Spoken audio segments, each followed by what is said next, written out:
Oi,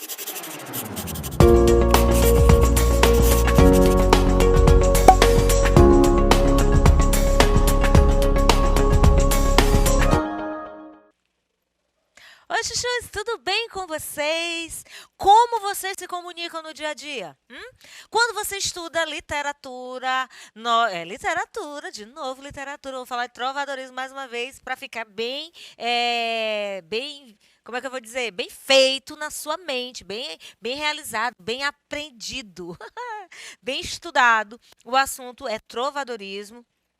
Vamos falar da linguagem, né? Por isso que eu estou falando de linguagem, certo? Hoje nós vamos falar do trovadorismo, período, né, trovadoresco, a linguagem desenvolvida naquelas produções. Como que era? Era de qualquer jeito? Não, não era de qualquer jeito. Quando você se comunica, a língua vai evoluindo, né? Vai passando o tempo, aqui a gente está na Idade Média, nós estamos em 2021, né? Século 21. E a nossa forma de falar é totalmente diferente daquela época. E daquela época, e da época dos nossos pais, dos nossos avós, e assim, né, quanto mais tempo do hoje, mais diferente é a linguagem, tá? Então, aqui o período é a Idade Média, bem conhecido já nosso, né? Idade Média. Idade Média é o período tido como obscuro. Você sabia disso? Obscuro por quê? Porque ele era tomado pelas crenças ditadas, olha só, ditadas, determinadas pela Igreja Católica, que desprezava o pensamento racional e que não teve produções intelectuais de relevo, de significância, de relevância, tá certo? Por quê? Porque a igreja desconsiderava vamos dizer assim, algumas afirmações, negava alguma coisa. É um período meio que negacionista. Negacionismo é isso. É negar determinados avanços da ciência, a igreja fazia muito isso para controlar o povo daquela época, de que época da Idade Média, que tem uma figura, o rei sendo coroado pela figura da igreja, na representação do Papa, e aqui quem estava assistindo a coroação do rei, obviamente eram pessoas dali, daquele núcleo, né? Da nobreza. Aqui eu tenho um castelo. Nos castelos moravam os nobres. E quem construía os castelos eram os servos, né? Quem construíam? Os servos, eles trabalhavam para os seus senhores feudais, tá? Então, aqui era o local em que vivia a nobreza durante a Idade Média. Está acompanhando? Está entendendo aqui o raciocínio? Por que a gente está falando disso? De castelo, de igreja, de negacionismo. Por quê? Porque o período é assim, era assim. É o período vigente da época. E isso vai influenciar nas produções e, obviamente, caracteriza a linguagem usada pelos autores da época. Claro, gente, tudo vai influenciar. Por isso que o contexto histórico é muito importante no estudo das produções literárias, no estudo da literatura, tá?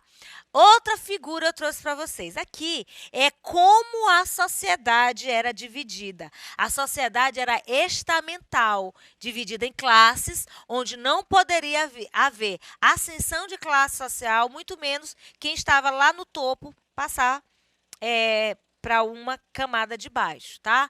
A sociedade medieval era estamental. Quando você ouvir falar essa palavra estamental, você já sabe, não possibilitava ascensão social. Quem era servo ia morrer servo. Não é como hoje, que você pode fazer um investimento financeiro, você pode jogar na Mega Sena, ficar milionário lá naquela Mega da Virada, e aí sair de uma situação de anonimato, virar uma celebridade, virar uma pessoa importante. Importante, eu vou colocando aspas aqui, porque tudo é contextual, tá? Mas aqui não, mesmo que o servo de repente conseguisse ganhar, ele não ia poder mudar, ele ia permanecer aqui, tá? A nobreza também não ia descer, assim, os camponeses não iam subir, o clero não havia essa mudança, certo? Então, no topo da pirâmide estava o clero, abaixo vinha a nobreza e abaixo, bem abaixo, estavam os camponeses e servos, tá? Únicos que trabalhavam e sustentavam as classes de cima. Então, esse pessoal aqui de baixo literalmente segurava a pirâmide. Eram eles que produziam para que os de cima pudessem comer, beber e se vestir. Pode uma coisa dessa? Era assim. Outra figura, eu trouxe aqui um vitral de uma igreja, acho que você já viu isso aqui.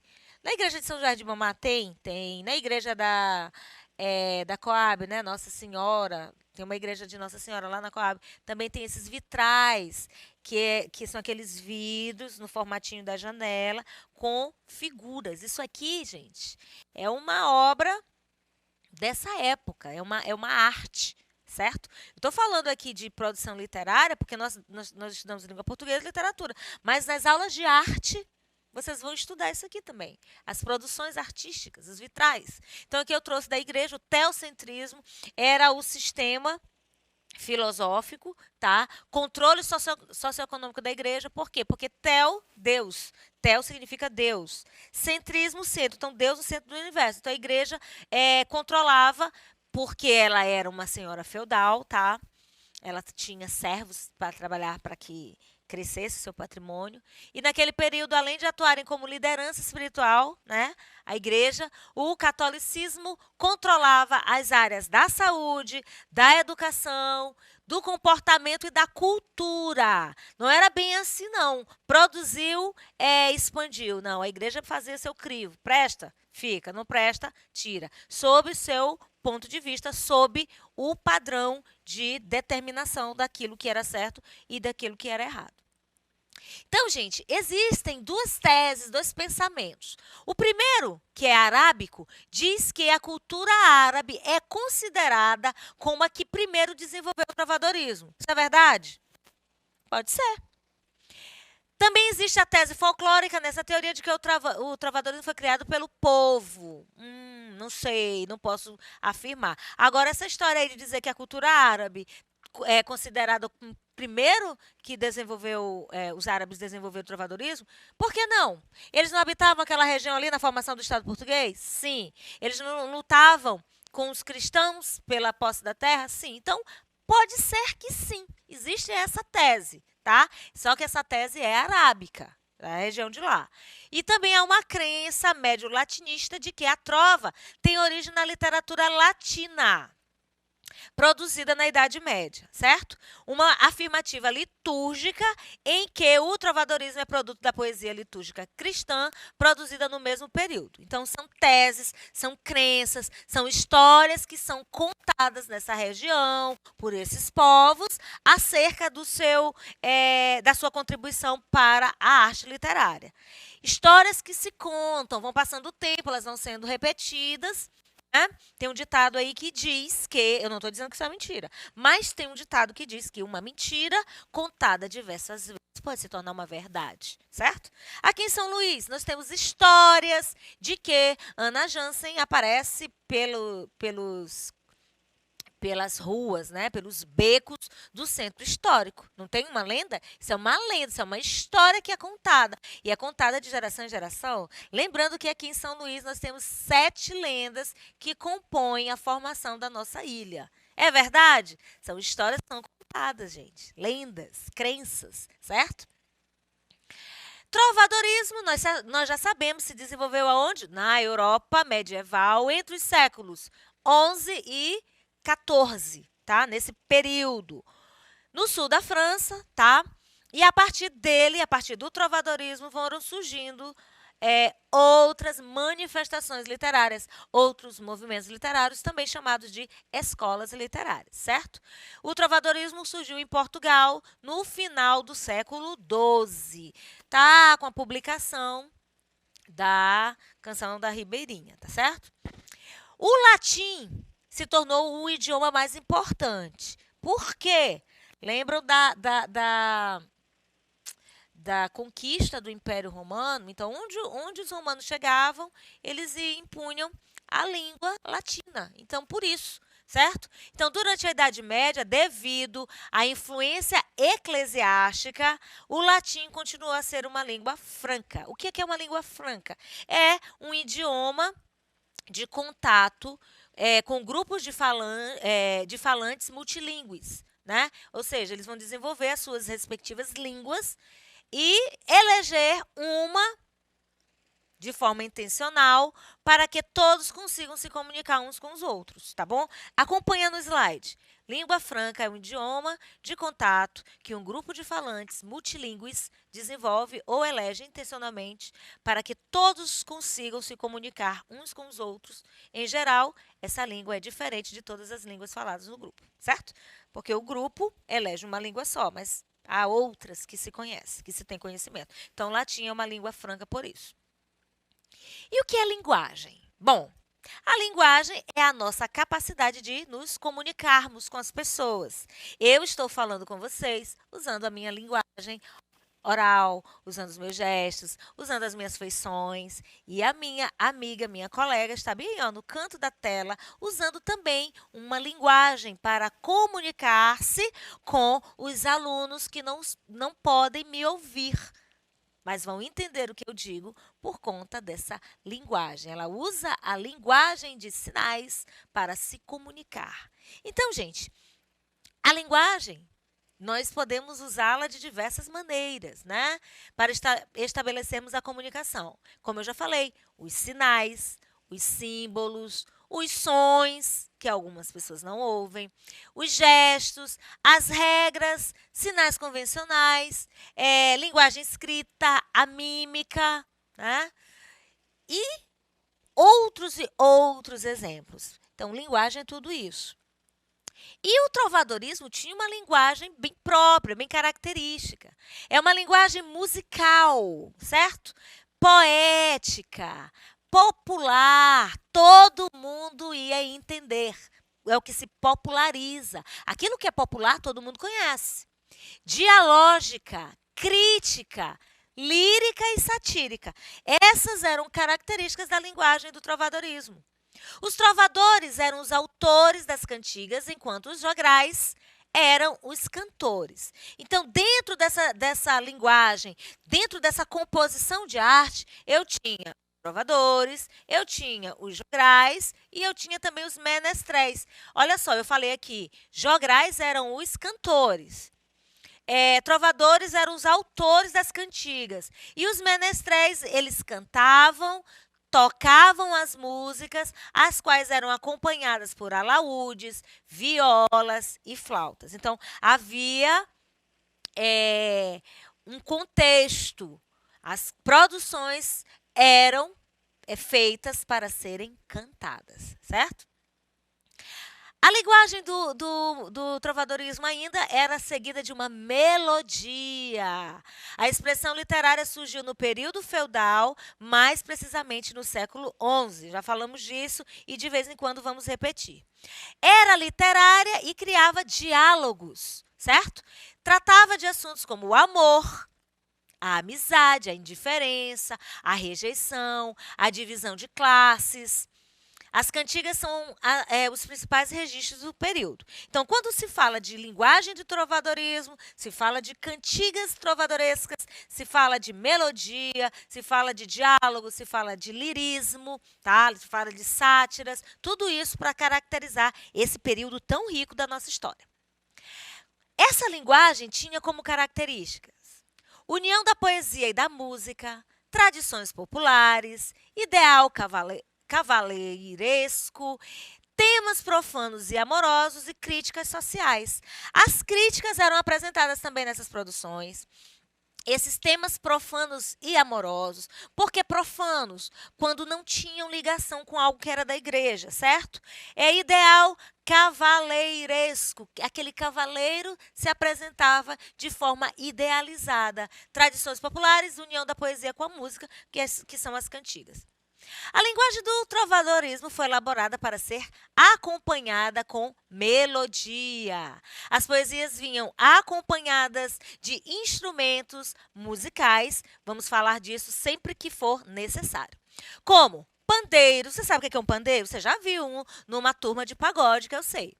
Gaitas é um instrumento que é de sopro, certo? As harpas, os alaúdes, certo? Na nossa aula de composições trovadorescas, eu trouxe a figura de uma harpa, que é também chamado de lira, certo? E se você não lembra de nenhum desses, você não tem noção, você vai lá na sua página, no Google, coloca o nome, vai em imagens, clique e veja, tá bom? Se ajude, me ajude, tá? Aqui juntos aqui a gente vai construindo esse conhecimento. A tradição oral ainda era muito comum, lembrando que nessa época a maioria das pessoas não sabia ler nem escrever. Então, uma apresentação oral era bem mais fácil. Lembrando, esse pessoal aí era de onde? Ó, lá debaixo daquela pirâmide, os servos, os camponeses. Mais uma figurinha aqui para vocês. Olha só, aqui eu tenho dois trovadores. Ó. Eles estão com um instrumento aqui musical. Um instrumento que você não conhece, nem eu. Por quê? Porque é dessa época da Idade Média. Então, de repente, em uma viagem para essa época, você vai ao museu, né? Eu vou ao museu e a gente encontra um desses instrumentos e vai lembrar S. Olha só, a linguagem. Éguas, uma linguagem nossa, né? Uma linguagem que representa uma interjeição, uma admiração. Isso aqui eu lembro da aula da Cacau, aula de produções literárias, aula da linguagem literária, enfim, tudo isso aí a gente vai estudando. Aí eu tenho cantigas de amor, que nós já conhecemos, as cantigas de amor nas versões onde o eu lírico é masculino. Ele escrevia para a pessoa amada. Ele escrevia e esses escritos eram cantados. Poesia junto com música, melodia, a apresentação da cantiga de amor. Geralmente era uma mulher que estava distante de sua realidade. Opa, mulher, o eu lírico, tá, gente? A mulher, o eu lírico. Não é a pessoa que ia cantar, muito menos que ia produzir. Nessa época, a figura da mulher nessa sociedade não tinha voz, literalmente. Então, isso aqui, esse eu lírico masculino, ia mostrar uma mulher que estava distante da sua realidade, tá certo? Essas cantigas de amor podem ser de maestria, que significa sem refrão, sem estribilho. Já ouviram esse nome? Pois é, refrão. Ou repetições. Refrão é aquela parte da música que se repete. Por que música? Porque para nós hoje, as cantigas são as músicas que nós cantamos. De tense. O que é isso? É o diálogo entre dois homens que disputavam uma dama. Eu vou te dar um exemplo aqui para nós contextualizarmos. Vocês já viram os repentes? Repentes são produções que são feitas de repente, né, na hora, onde os autores vão fazer os seus embates, vão disputar determinadas coisas. Coloca aí Caju e Castanha, por exemplo, eles cantam repentes, eles disputam. Então, é mais ou menos isso aqui. Não é a mesma coisa, mas só para você entender. Pastorela, que é amor entre plebeus, e de Plangue, uma cantiga de lamentação, certo? Cantigas de amigo. A cantiga de amizade, que falava desse amante, era o amor, na verdade. Por que cantiga de amizade? Porque o eu lírico ia desabafar com alguém sobre o seu amor, certo? A diferença, né, da cantiga de amigo para a cantiga de amor é que o eu lírico é feminino. Tá? Mas continua sendo produzido por homem, continua sendo encenada, cantada por homens. As mulheres não escreviam de fato, tá? Mas os trovadores faziam isso porque a maioria das canções escritas era para mulheres. Nessas cantigas, a masculinidade era ressaltada. O amigo, na verdade, era o namorado, o amante, tá? Lembrando, gente, que amante não é a terceira pessoa da relação, tá? Relação eu, o meu amado, pessoa que eu amo, amado, aquele que você ama. Eu e o meu amado é o meu amante, tá bom? No contexto aqui medieval. Hoje, amante tem uma conotação diferente. É a terceira pessoa do relacionamento. É aquela pessoa com quem um ou outro trai, tá? Nesse caso, amante não. Amante é aquela pessoa amada, certo? Ou uma pessoa já falecida. Aqui eu tenho uma produção de uma cantiga de amigo, olha só. Ai flores do verde pino. Se sabedes novas do meu amigo, ai Deus, e ué. Ai flores do verde ramo. Se sabedes novas do meu amado, ai Deus, e ué. Se sabedes novas do meu amigo, aquele que me mentiu, do que pôs comigo? Ai, Deus, e o é? Se sabedes novas do meu amado, aquele que mentiu, do que me há jurado, ai, Deus, e o é? Gente, as produções literárias, as cantigas de escárnio e maldizer, eram críticas à sociedade da época. Poderia ser uma crítica indireta, no caso a cantiga de escárnio, ou uma crítica direta, onde o nome da pessoa era mencionado, tá? E essas cantigas foi uma linguagem do trovadorismo as mais significativas porque elas eram as críticas para a sociedade. E aqui eu trouxe aqui um exemplo, ó. Rói Queimado morreu com amor, em seus cantares por Santa Maria, por uma dona que gran bem queria, e por se meter por mais trovador, porque lhe não quis o bem fazer, fez-se-o em seus cantares morrer, mas ressurgiu depois de terceiro dia. Pero Garcia Burgalês. Aqui nessa cantiga existe o nome do Rói e o nome da Maria. Então, a exposição das pessoas cantigas de maldizer. As cantigas de escárnio, havia essa crítica, mas o nome das pessoas não era citado. Certo? Essas são as produções trovadorescas, a linguagem do trovadorismo, e eu fico por aqui. Compliquei?